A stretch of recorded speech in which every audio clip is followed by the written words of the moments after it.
Hello बच्चों, sigma online classes में आपका स्वागत है। मैं आज आपके लिए क्लास इंटर का हिस्ट्री का पहला चैप्टर हड़प्पा सभ्यता के महत्वपूर्ण क्वेश्चन 70 प्लस ऑब्जेक्टिव लेके आए हैं। तो एग्जाम से पहले इसे जरूर देख लीजिए जिससे आपका नंबर अच्छा है। तो चलिए आज का वीडियो शुरू करते हैं। देखिए बच्चों, पहला क्वेश्चन है, इतिहास का जनक किसे माना जाता है। इतिहास का जनक किसे माना जाता है? तो हीरोडोटस। इसका सही उत्तर हो जाएगा हीरोडोटस। अगला क्वेश्चन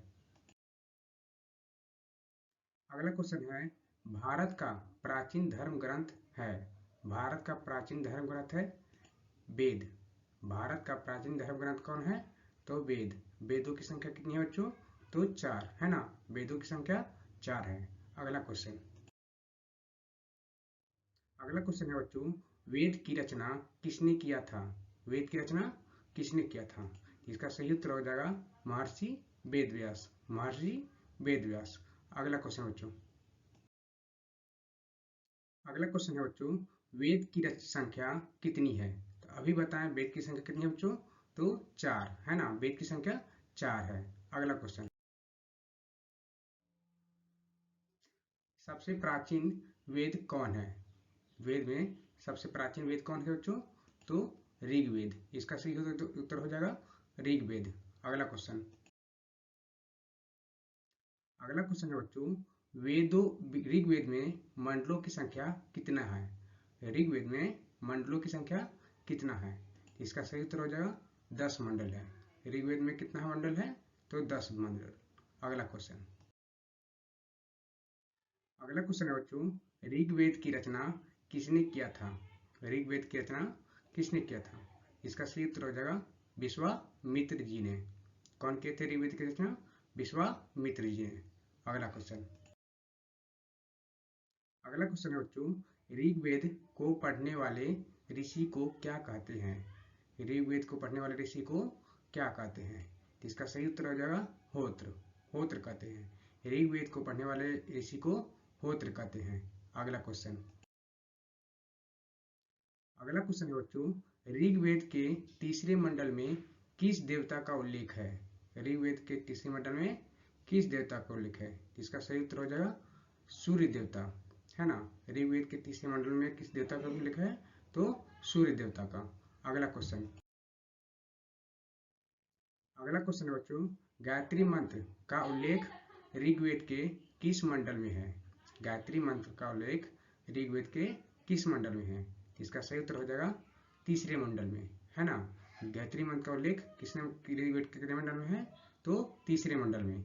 अगला क्वेश्चन है बच्चों, ऋग्वेद के किस मंडल में सोम देवता का उल्लेख है। ऋग्वेद के किस मंडल में सोम देवता का उल्लेख है? इसका सही उत्तर हो जाएगा 9वें मंडल में है ना। सोम देवता का उल्लेख कितने मंडल में है? तो 9वें मंडल में। अगला क्वेश्चन है बच्चों, ऋग्वेद में इंद्र के देवता को के लिए कितने बार उल्लेख है। मतलब कहने का मतलब इसका है बच्चों कि ऋग्वेद में इंद्र शब्द का उल्लेख कितने बार है ना। तो इसका सही उत्तर हो जाएगा 250 बार है ना। 250 बार इंद्रदेव का उल्लेख है ना। अगला क्वेश्चन है बच्चों, ऋग्वेद में अग्नि के लिए कितनी बार वर्णन किया गया है। ऋग्वेद में अग्नि के लिए कितनी बार वर्णन किया गया है? तो 200 बार है ना। 200 बार सही उत्तर हो जाएगा। अगला क्वेश्चन है बच्चों, गद एवं पद वाला वेद को कहा जाता है। गद एवं पद वाला वेद को क्या कहा जाता है बच्चों? तो यजुर्वेद है ना। गद एवं पद वाले वेद को क्या कहा जाता है? यजुर्वेद। अगला क्वेश्चन है बच्चों, भारतीय संगीत का जनक किसे वेद को कहा जाता है। मतलब कि भारतीय संगीत का जनक किस वेद को कहा जाता है? इसका सही उत्तर हो जाएगा बच्चों सामवेद। इसका सही उत्तर हो जाएगा सामवेद। अगला क्वेश्चन है बच्चों, जादू टोना वाला वेद कौन है। जादू टोना वाला वेद कौन है? इसका सही उत्तर हो जाएगा अथर्ववेद। इसका सही उत्तर हो जाएगा अथर्ववेद। जादू टोना वाला वेद किसको कहते हैं? अथर्ववेद को कहते हैं है ना। अगला अगला क्वेश्चन है बच्चों, अथर्ववेद की रचना किसने किया था? अथर्ववेद की रचना किसने किया था? इसका सही उत्तर हो जाएगा अथर्व ऋषि। अथर्व ऋषि। अथर्ववेद की रचना किसने किया था? अथर्व ऋषि। अगला क्वेश्चन है बच्चों कि सबसे प्राचीन या पुराना कौन है? सबसे प्राचीन पुराना कौन है? पुराण, यहाँ गलत लिखा होगा बच्चों, सबसे प्राचीन पुराण होगा। यहाँ सबसे प्राचीन पुराण कौन है? तो मत्स्य पुराण है ना बच्चों। सबसे प्राचीन पुराण कौन होगा? तो मत्स्य पुराण। अगला क्वेश्चन है बच्चों, पुराणों की संख्या कितनी है? पुराणों की संख्या कितनी है? तो पुराणों की संख्या 18 है। 18। अगला क्वेश्चन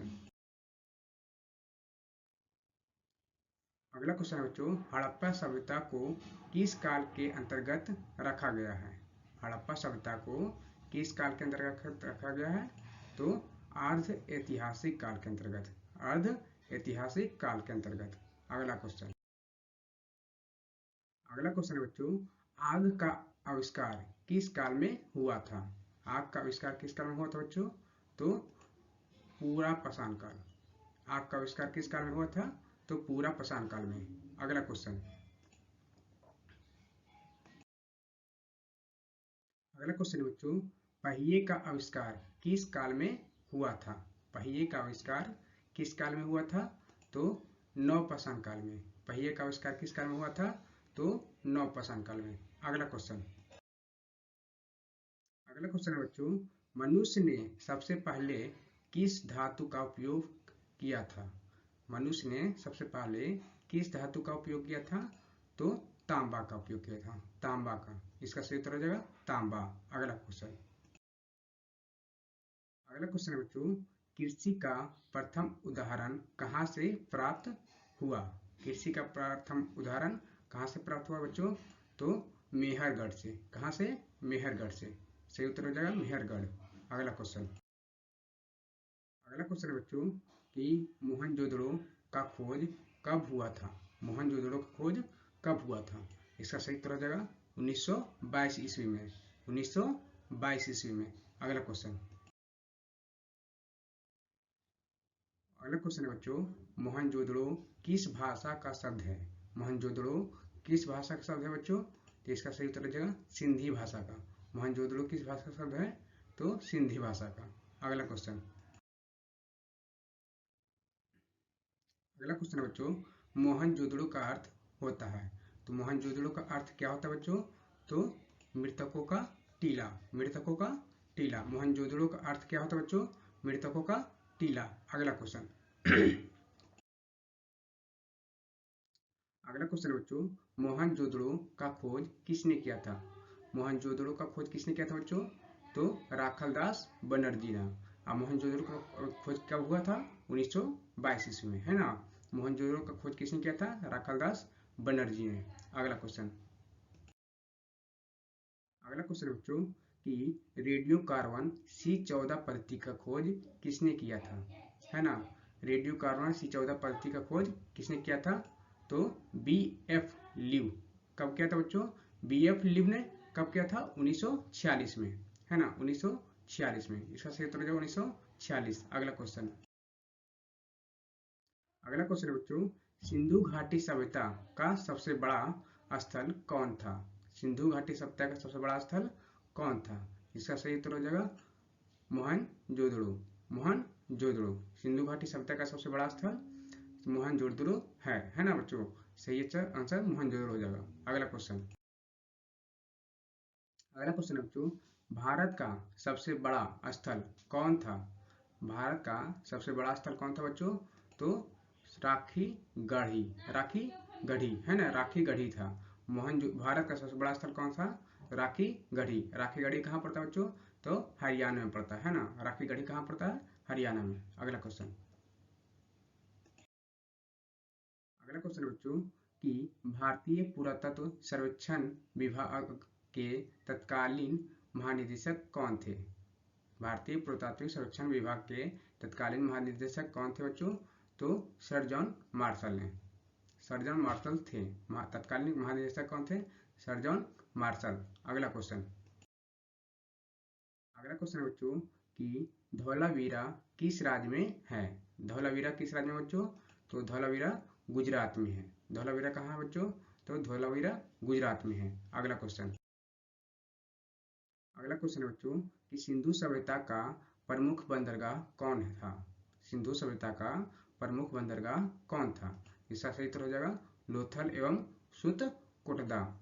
लोथल एवं सुतकोटदा, ठीक ना बच्चों, तो सही उत्तर हो जाएगा लोथल एवं सुतकोटदा। अगला क्वेश्चन है बच्चों लोथल किस राज्य में है। लोथल किस राज्य में है, तो लोथल बच्चों गुजरात में है ना। लोथल कहाँ है, तो गुजरात में। अगला क्वेश्चन है बच्चों कि जुते हुए खेत का साक्ष्य कहाँ से मिला है। जुते हुए खेत का साक्ष्य कहाँ से मिला बच्चों, तो कालीबंगा से मिला है। कहाँ से मिला है, कालीबंगा। अगला क्वेश्चन है बच्चों कालीबंगा किस राज्य में है। कालीबंगा किस राज्य में है बच्चों, कालीबंगा राजस्थान में है। कहाँ है, राजस्थान में। अगला क्वेश्चन है बच्चों कि विशाल स्नानागार कहाँ से प्राप्त हुआ है। विशाल स्नानागार कहाँ से प्राप्त हुआ बच्चों, तो मोहनजोदड़ो से। कहाँ से प्राप्त हुआ विशाल स्नानागार, तो मोहनजोदड़ो से। अगला क्वेश्चन है बच्चों सिंधु सभ्यता के सबसे बड़ी इमारत कौन थी। सिंधु सभ्यता की सबसे बड़ी इमारत कौन थी। इसका सही उत्तर हो जाएगा स्नानागार। सिंधु सभ्यता की सबसे बड़ी इमारत कौन थी, तो स्नानागार थी, है ना। अगला क्वेश्चन है बच्चों कि अग्निकुंड किस स्थान से प्राप्त हुआ। अग्निकुंड किस स्थान से प्राप्त हुआ था, तो सही उत्तर हो जाएगा लोथल एवं कालीबंगा से। कहाँ से प्राप्त हुआ अग्निकुंड, लोथल एवं कालीबंगा से, है ना बच्चों। अगला क्वेश्चन है बच्चों नर्तकी की एक कांस्य मूर्ति किस स्थान से मिली थी। नर्तकी की एक कांस्य मूर्ति किस स्थान से मिली थी, ये सही उत्तर हो जाएगा मोहनजोदड़ो से। नर्तकी की एक कांस्य मूर्ति कहाँ से प्राप्त हुई थी बच्चों, तो मोहनजोदड़ो से। अगला क्वेश्चन है बच्चों कि मनके बनाने की कारखाना कहाँ से प्राप्त हुआ। मनके बनाने की कारखाना कहाँ से प्राप्त हुआ बच्चों, तो लोथल एवं चहुंदड़ो से।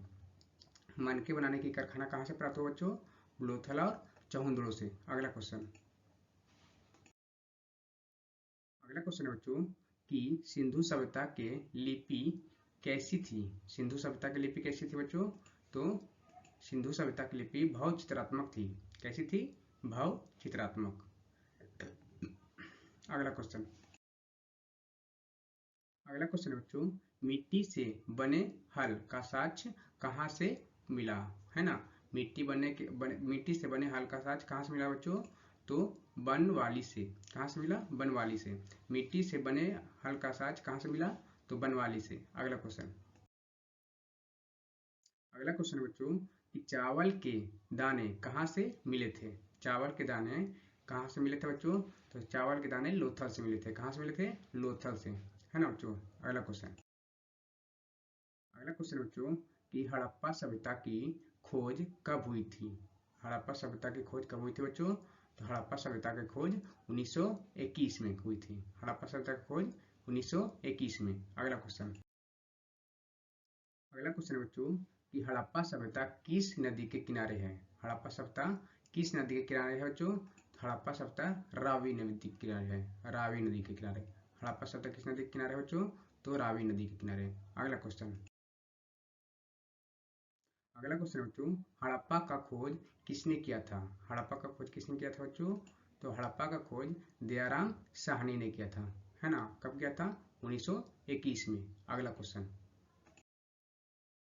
है बच्चों तो हड़प्पा वर्तमान में कहाँ स्थित है। हड़प्पा वर्तमान में कहाँ स्थित है बच्चों, तो हड़प्पा वर्तमान में पाकिस्तान में स्थित है ना।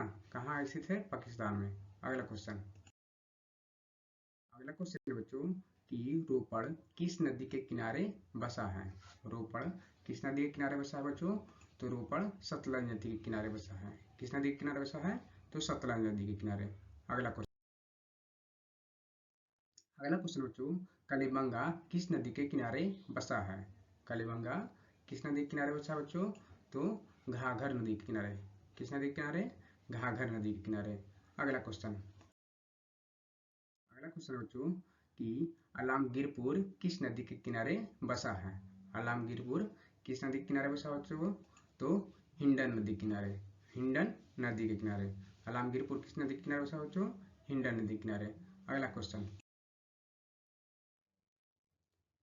बच्चों हड़प्पा टीले का उल्लेख सर्वप्रथम 1826 में किसने किया था? हड़प्पा टीले के उल्लेख सर्वप्रथम किसने किया था? तो चार्ल्स मैसन ने। चार्ल्स मैसन ने। अगला क्वेश्चन बच्चों सिंधु घाटी के निवासियों को किस धातु का ज्ञान नहीं था? सिंधु घाटी के निवासियों को किस धातु का ज्ञान नहीं था बच्चों? तो लोहा का ज्ञान नहीं था। सिंधु घाटी सभ्यता के निवासियों को किस धातु का ज्ञान नहीं था? तो लोहा का। अगला क्वेश्चन बच्चों सिंधु सभ्यता के प्रमुख देवता कौन थे? सिंधु सभ्यता के प्रमुख देवता कौन थे बच्चों? तो शिव थे। शिव, जिसको शिव भगवान कहते हैं, है ना। सिंधु सभ्यता का प्रमुख देवता कौन है? तो शिव है। अगला क्वेश्चन बच्चों सिंधु घाटी सभ्यता किसके समकालीन नहीं मानी जाती है ना। सिंधु घाटी सभ्यता किसके समकालीन नहीं मानी जाती है? तो इसका सही उत्तर हो जाएगा कीट की सभ्यता। कीट की सभ्यता। इसका सही उत्तर हो जाएगा कीट की सभ्यता। अगला क्वेश्चन बच्चों कि हड़प्पा सभ्यता किस युग की सभ्यता है? हड़प्पा सभ्यता किस युग की सभ्यता है बच्चों? तो कांस्य युग की सभ्यता है। किस युग की सभ्यता है? तो कांस्य युग की। अगला क्वेश्चन बच्चों पुरातत्व के अंतर्गत कौन नहीं आता है? पुरातत्व के अंतर्गत कौन नहीं आता है? इसका सही उत्तर हो जाएगा साहित्य। साहित्य जो है पुरातत्व के अंतर्गत नहीं आता है। अगला क्वेश्चन बच्चों कि कलकत्ता में एशियाटिक सोसाइटी की स्थापना किसने किया था? कलकत्ता में एशियाटिक सोसाइटी की स्थापना किसने किया था? तो विलियम जोन्स ने। विलियम जोन्स ने, है ना। विलियम जोन्स ने। अगला क्वेश्चन बच्चों कि सिंधु घाटी सभ्यता की जुड़वा राजधानी थी। सिंधु घाटी सभ्यता की जुड़वा राजधानी कौन थी बच्चों? तो मोहनजोदड़ो एवं हड़प्पा। मोहनजोदड़ो एवं हड़प्पा थी। सिंधु घाटी सभ्यता की जुड़वा राजधानी मोहनजोदड़ो एवं हड़प्पा थी। अगला क्वेश्चन बच्चों भारतीय पुरातत्व का पिता किसे कहा जाता है? भारतीय पुरातत्व का पिता किसे कहा जाता है बच्चों? तो अलेक्जेंडर कनिंघम को। भारतीय पुरातत्व का पिता किसे कहा जाता है बच्चों? अलेक्जेंडर कनिंघम को। अगला क्वेश्चन बच्चों कि हड़प्पा सभ्यता का नगर था। हड़प्पा सभ्यता का नगर कैसा था बच्चों? तो 2 स्तरीय था। हड़प्पा सभ्यता का नगर कैसा था? तो 2 स्तरीय था। अगला क्वेश्चन बच्चों हड़प्पा की बस्तियों की खुदाई कौन कौन किए थे? हड़प्पा सभ्यता की बस्तियों की खुदाई कौन कौन किए थे बच्चों? तो इसमें 3 आदमी थे। Sir John Marshall, William Jones, है ना। ये थे sir John Marshall, William Jones थे। अगला क्वेश्चन अगला देखिए मार्टिन हीटर है ना। मार्टिन हीटर, sir John Marshall, William Jones, मार्टिन हीटर। हड़प्पा सभ्यता की बस्तियों की खोज ये तीनों ने किए थे, है ना। अगला क्वेश्चन बच्चों कि हड़प्पा सभ्यता में पाई गई मोहरें किस प्रकार की थी, है ना, होती थी। हड़प्पा सभ्यता में पाई गई मोहरें किस प्रकार की होती थी? तो चौकोर होती थी, है ना। मोहर कैसी होती थी हड़प्पा सभ्यता के समय? चौकोर, चरखुट होती थी, है ना। अगला क्वेश्चन बच्चों कि हड़प्पा निवासी पूजा करते थे। हड़प्पा निवासी किस देवता के पूजा करते थे? तो मृत देवी की पूजा करते थे, है ना। हड़प्पा सभ्यता के निवासी किस देवता की पूजा करते थे? तो मृत देवी का, है ना। अगला क्वेश्चन बच्चों सिंधु सभ्यता में मोहर किस पत्थर का बना होता था, है ना। सिंधु सभ्यता में मोहर, जिसको रुपया कहते थे, है ना, कहते हैं। तो सिंधु सभ्यता का मोहर किस पत्थर का बना होता था बच्चों? तो सेल खड़ी, है ना। सेल खड़ी का बना होता था, है ना। अगला क्वेश्चन